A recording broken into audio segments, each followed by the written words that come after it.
大家好，本期大问题节目要探讨的大问题是：我是谁？有人听了以后可能会觉得，这么一个玄虚的大问题是一个无聊的问题啊。这个问题没什么意义吗？这个问题可不是一个没有意义的问题哦。这个问题在哲学上叫做自我同一性问题 （personal identity）。简单说，也就是3年前的我和今天的我是同一个我吗？岁月变迁，我的身体和我的想法也都历经了变化。那我怎么敢说此时的我和彼时的我就是同一个我呢？如果有一天我死了，我是真的消失呢，还是另外一种形式得到了延续？如果我复制了另一个自己，这其中有一个我杀死了另一个我，那么请问是谁杀了我，而我又杀了谁？你听了以后可能会觉得，嗨，这个问题不简单吗？我是谁？我就是我啊，我就是我的身体，我的大脑，我的灵魂，我是我老婆小芳的老公，我是我老妈翠花的儿子，我就是暴风雨天降生的老张家的三世子，曹县张家村村头2号小卖部的合法继承人，小芳和翠花的英勇守护者，88个高大手办的持有者，视频频道大问题 Dialectic 的榜一大哥，1200枚硬币的法定所有人。如果我说了这么多，你还不知道我是谁，你直接报我身份证不就得了吗？但是呢，这个问题并不像你想的这么简单啦。我们今天要探讨的哲学上的自我同一性的问题，其实是在问呢，构成你的自我同一性的充分且必要的条件是什么？什么叫充分且必要的条件呢？简单说就是构成我之为我的本质特征是什么？你必须要有这种本质特征，你才算是你。如果丢失了这个本质特征，你就不复存在了。同理呢，只要保持了这个本质特征，你就还是你了。我们今天要找的就是这样一种充分且必要的本质特征。那既然今天我们要找的是这种充分且必要的本质特征，那么你刚刚自我介绍报菜名说了一连串特征，就不是本质特征呢，顶多是一种偶然的特征。什么叫偶然的特征呢？也就是说呢，如果少了这种特征，你却依然存在。就比如说，你曾经对你的初恋小芳海誓山盟说，我生是小芳的男人，死是小芳的死男人啊。这意思就是说呢，做小芳的伴侣是你之为你的本质特征，但其实呢，这只是你之为你的偶然特征。多年以后，小芳早就和你分手了，但是你还是活得好好的，对不对？这就说明做小芳的伴侣并不构成你的自我同一性的充要条件。同理，你平日里执着的很多事情只是构成你的自我同一性的偶然特征啊。就比如说你家里珍藏的88个高达手办，以及你 B 站账户里面的1200枚硬币，你拥有这些特征并不构成你之为你的充要条件，少了它们，你依然还是你。俗话说，币投了可以再赚，做人最重要的就是开心，是不是？好，排除了这些构成我之为我的偶然特征，下面我们就来认真找一找我之为我的本质特征呢，也就是要找充要条件。关于这一点啊，其实我们上过中学的时候就学习过，那就是物质决定意识，物质是第一性的，意识是物质世界长期发展的产物，是人脑的机能，是物质世界的主观印象，对不对？我们都是唯物主义者嘛。那么要回答什么构成了我之为我的充要条件，我们就不要扯那些虚头巴脑的东西。我之为我的关键，当然就是我的身体啊，我就是我的肉体。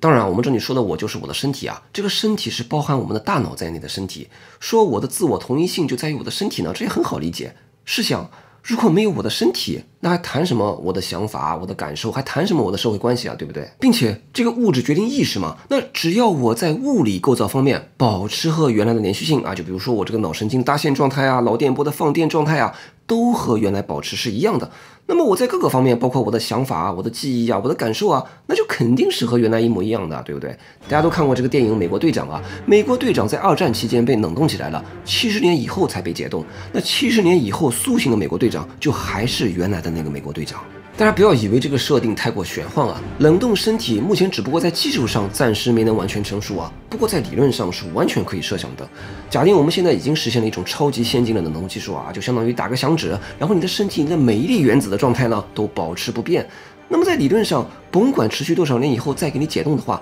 那解冻后的你和原来的你就是同一个人啊！大家想是不是这么个道理啊？虽然这在技术上还没能实现啊，但你想想，如果技术上能够实现，那么这是不是在道理上就说明了，只要我的物理状态具有连续性，我就还是原来那个我。因此，物理连续性就是我之为我的充要条件。当然了，人的物理状态也是会随着这个时间发生变化的啊。就比如说你去做了一个换肾手术，那么换了肾以后的你，我们不会说你就变了一个人了，是不是？换了肾的你依然还是原来的那个你。关键在于你的物理构造的一些关键部位没有被更换，对吧？你要搞这个机械飞升的话，总得有个限度，对不对？就比如说你的大脑还是原来那个大脑，对吧？大家都看过一些赛博人的电影，就比如说电影《阿丽塔：战斗天使》啊，这部电影呢是以原著漫画《触梦》改编的。在这部漫画的设定里面呢，你要是换了一个胳膊啊，换了一个大腿啊，哪怕换了5脏6腑，你都还是原来的那个你。只要你的大脑和中枢神经系统都还是原装的，那么其他部位的部件更换，并不会破坏你的自我同一性。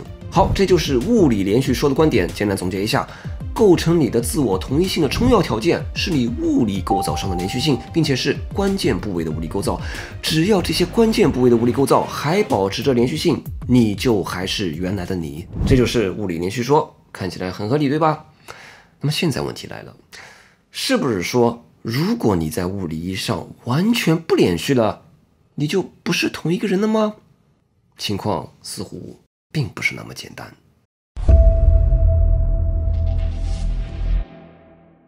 我们现在来设想这样一种场景，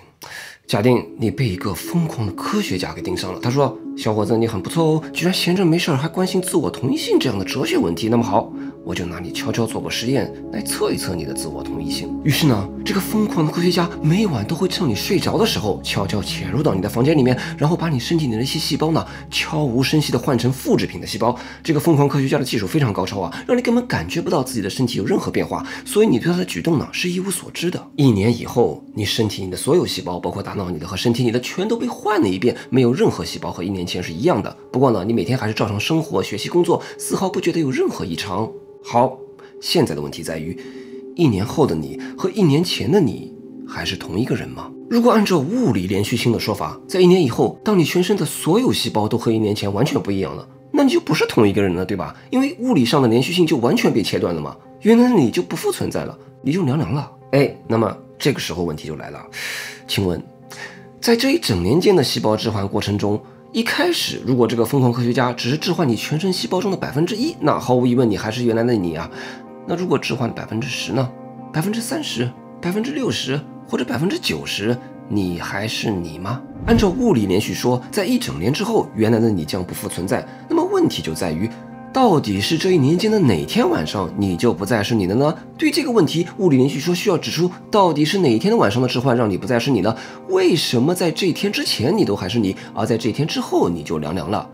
有支持物理连续说的人会说当这个第365天全部的细胞被置换了以后我就不是同一个人了，在此之前我都还是同一个人。可是问题在于，如果第365天细胞被全部置换了，你就不是你了，那么凭什么第364天被置换了99.9%的你就还是你？凭什么剩下的这0.1%就对你那么重要呢？凭什么你就缺不了这0.1%呢？对不对？物理连续说在这里是很难给出一个令人信服的解答的。当然了，这个例子只是一个思想实验但是呢，这个思想实验是有其现实的根据的，那就是我们的身体每时每刻都在新陈代谢不需要有这个疯狂科学家，我们的身体里的细胞也都一直在经历着新旧替换，哪怕10年以后我们的身体里的所有细胞都在新陈代谢的作用下都被全部替换了，我们并不会说我就变成了另外一个人了，是不是？所以在这个意义上，物理连续说是有 bug 的，因此物理意义上的连续性并不能构成我之为我的重要条件。那么既然物理意义上的连续性构不成我之为我的重要条件，我并不只是我的肉体，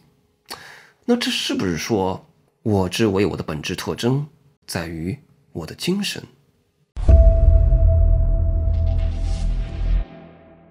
说我之为我的本质特征在于我的精神呢，也就是在说一种心理意义上的连续性。也就是说呢，我只要保证在心理意义上我还是原来那个我就比如说我的想法我的记忆我的感受我的偏好都还是和原来那个我保持着连续性，那么这个我就还是原来的那个我。其实想想确实也是这样的，虽然说物质决定意识，但是咱们人类从猿猴进化到人，比拼的并不是物理意义上的身体人作为万物之灵长，在于我们的意识，我们的思维，在于我们那些伟大的奇思妙想。当然这么说并不是说我们就要导向一种本体论上的唯心主义或者二元论并不是说要反过来就要导向意识决定物质而是说呢，在构成自我同一性方面物理构造只是必要条件，但并不是充分条件，对吧？我们的意识必须是随附于我们的身体的，没有身体的话，意识也就灰飞烟灭了。但是让我成为我，成为那个不一样烟火的东西，并不是我的肉身，而是我的精神，对吧？我为什么是我呢？并不是因为我身高1.8米，然后有腹肌8块，而是因为我喜欢听莫扎特，熟读纯粹理性批判，童年时期被马蹄子踢过，所以长大以后喜欢扎双马尾的女孩，对不对？总之就是这些独一无二的精神特质构成了我之为我的本质特征，让我成为了我，成为了不一样的烟火。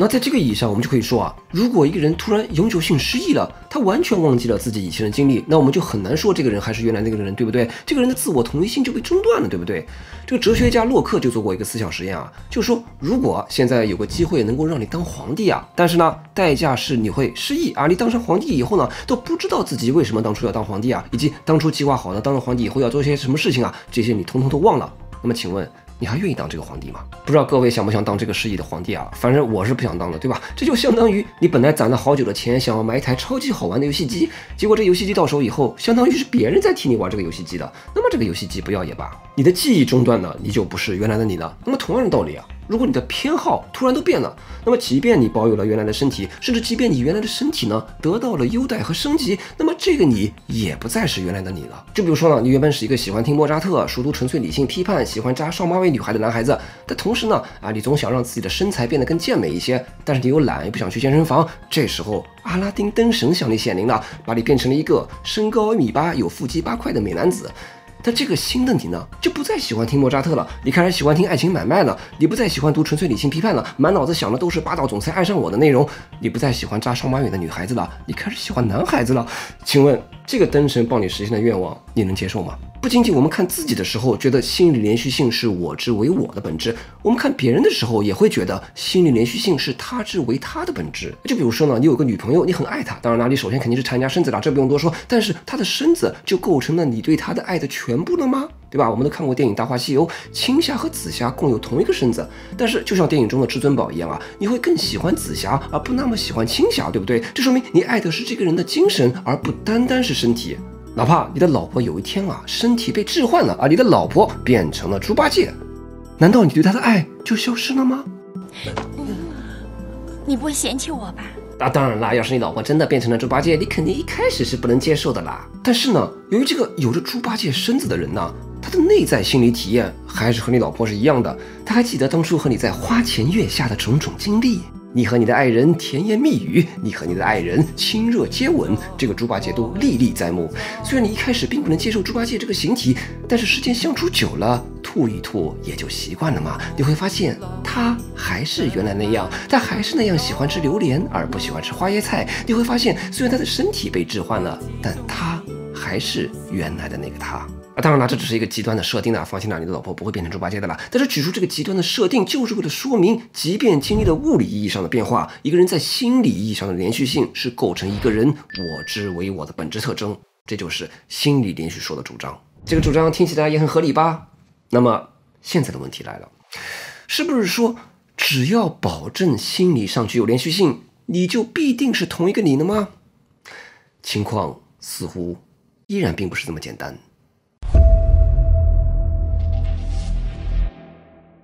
我们现在再来设想这样一种设定，你肯定看过《星际迷航》，对不对？就算你没看过，你肯定听说过《星际迷航》里面有这样一种特别实惠的设定，那就是传送门啊，就是说你现在身在北京，赶着下午就要去上海出差了，但是坐高铁是来不及的，你就可以通过这个传送门实现瞬间转移啊。当然，这个传送门呢，它不像哆啦 A 梦里面的任意门那样玄幻啊，这个传送门还是有它的科学原理的。它的原理呢，就是当你从北京这个门进去的那一瞬间，北京的这个门会扫描记录下你身体的每一个细胞的精确状态，然后以光速把这份记录传输到上海这个门，在上海这个门按照这份记录对你的身体进行原样重组。当然，在上海这边重组的同时，北京那边的门会同时销毁你的身体。当然了，这种销毁是瞬间进行的，你没有丝毫的痛感，你感觉起来呢就是从北京这个门进去的时候感觉到一阵眩晕，然后你就出现在上海这边的门了，对不对？由于这个从上海出来的你呢，和原来的你拥有完全一样的身体构造啊，大脑里面的脑神经搭线状态啊、放电状态啊都是一模一样的，你的想法啊、记忆啊、感受啊都是和原来一样的，因而我们完全可以设想，上海的这个你和原来北京的那个你就是一模一样的人，对吧？有了这种传送门的话，我估计北京和上海的房价会便宜不少，因为就算你在北京上班，你也没必要在北京买房了，对吧？你就可以住在曹县了，对吧？好，你每天都是通过这个传送门呢，从曹县到北京上班。突然有一天呢，这个传送门出现了一点故障，就是你从曹县这个门进去呢，想要去北京，结果呢，确实北京那儿有个你出来了，但是呢，曹县这个门在销毁你的时候啊，销毁程序出现了一点故障，没把你给销毁掉，但却让你的心脏遭受到了损害。这时候医生跟你说，不出几天你就会因为心脏衰竭而死去。但是呢，医生又微笑着对你说，嗨，别担心啦，你其实并不会真正的死去啦，因为北京那儿不还是有个新的你替你继续活下去吗？你的每个月的工资还是会有人领的啦，你的妻子还是会有人照顾的啦，不要担心啦，你就安心去死去吧。请问这个曹县的你能够欣然接受这一状况，安心去死吗？你想啊，北京的你和曹县的你在心理上是完全连续的啊，你们拥有完全一样的感知、记忆和偏好。按照心理连续说，北京的你和曹县你完全就是同一个人啊。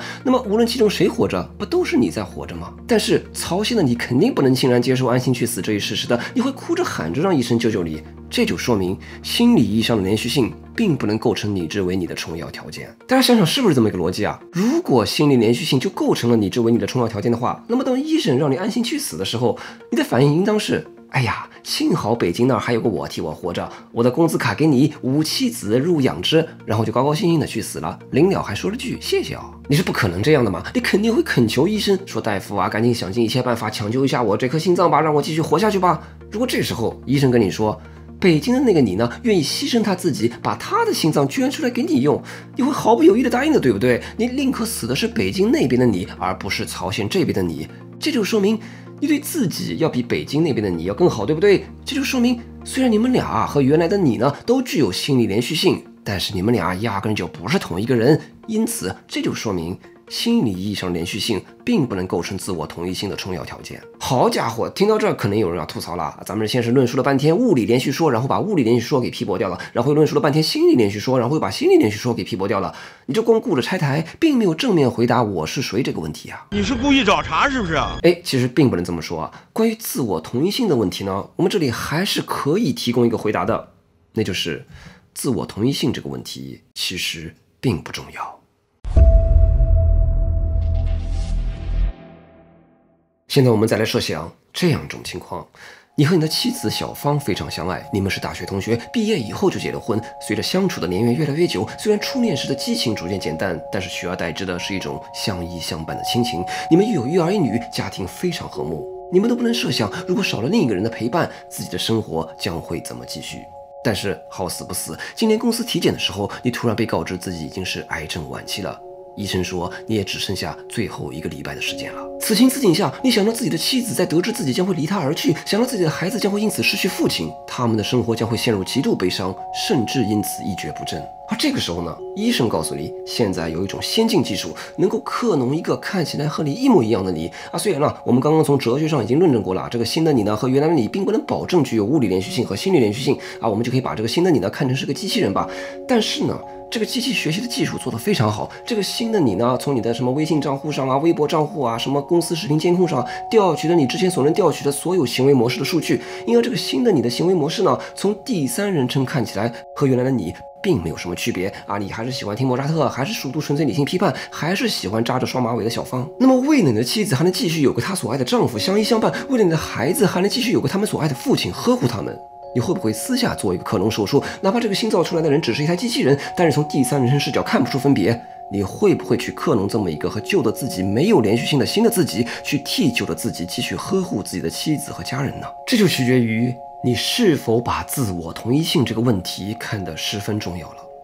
我们对自我同一性这个问题的执着程度，也关涉到我们如何看待他人，以及我们如何看待死亡。当然啊，如果你信奉任我生前荣华富贵，哪管死后洪水滔天，如果你信这个的话，那你家人在你死后将会怎么样，你就不用操心了。但是呢，我们还是会有很多人会在意自己死后的影响的。就比如说，我们会安排自己的后事，我们会写遗嘱啊，我们会吩咐后人说，在我死后我一定要怎么样，对吧？我们之所以会这么做，是因为我们相信这个世界上的其他人是不会随着我的死亡而消失的，是因为我们相信他人的存在是不以我的意志为转移的，是因为我们相信他人是比这个我更大的东西。但是如果你过分执着于自我同一性这个问题，把我是谁这个问题看得无比重要，成天纠结着我是谁，我从哪里来，我到哪里去，那么你的生活会非常累，非常焦虑的。为什么呢？因为终有一天，这个所谓的我是会消失掉的呀，我们每一个人都不可避免的将会走向死亡。如果你成天执着于一个注定会消失的我的话，那么死亡的阴影将会投射到你日常生活的每一天的，你的每一天都是向死而生，你会为自己终有一死而终日诚惶诚恐。一想到在自己死后，这个世界上居然没有任何一个活着的人将会是我，那么听过的那些莫扎特，看过的那些电影，读过的那些书，种种这些记忆和体验，不都完全消散了吗？面对终将消散的一切，这一切的记忆和体验又有什么意义呢？如果每一天你都是这样向死而生，你的生活就会像是在一个狭长的玻璃隧道里面穿行，你在这个隧道里面穿行的速度一年比一年更快，而这个隧道的尽头就是一片黑暗，这个黑暗就是死亡，你的生活就是以一条加速度通向死亡的单行道。但是让我们回到之前那个思想实验啊，你之所以会在意自己死后家人的生活，之所以在意自己身后的影响，是因为这个我并不是生活的全部啊。这个我虽然重有意思，但是你的想法、你的记忆、你的感知并不会随着这个我的死亡而消失，他们会在他人的记忆、他人的体验那里得到延续。你的家人将会记住你，记住你的记忆，记住你的思想，你的朋友、你的读者等等，这些他人都会记住你的记忆和你的思想。你听过的那些歌，读过的那些书，记忆过的那些记忆，体验过的那些体验，思想过的那些思想，都会在他人的记忆、他人的体验、他人的思想里得到延续。他人会继续替你记着你的记忆，体验着你的体验，思想着你的思想。在你死后，他人可能会受到你的思想的影响，而他人的思想在他人死后还是会被他人继续思想。在这个意义上，我们可以说，有的人死了，但他依然还活着。当你意识到这一点以后，你会发现我是谁这个问题就变得不再重要了，因为你发现这个我并没有一种完全独立的本质啊。你会发现这个我是和他人、和你的生活环境，甚至和整个宇宙都是交融在一起的。当你意识到这一点以后，你会发现那个原本玻璃隧道里面的玻璃墙顿时就消失了，你的生活顿时就敞亮起来，你会豁然开朗起来。你发现你的生活并不是一条通向死亡的单行道，这个所谓的我是和他人和世界紧密交织在一起的。认识到这一点以后呢，在你的生活中，你就会更多关注他人，关注他人的生活，而不是像以前那样总是我。这样就会将你从对死亡、对生命的有限性的焦虑中解脱出来，将这个我与一种无远弗届的更大的东西连接在一起。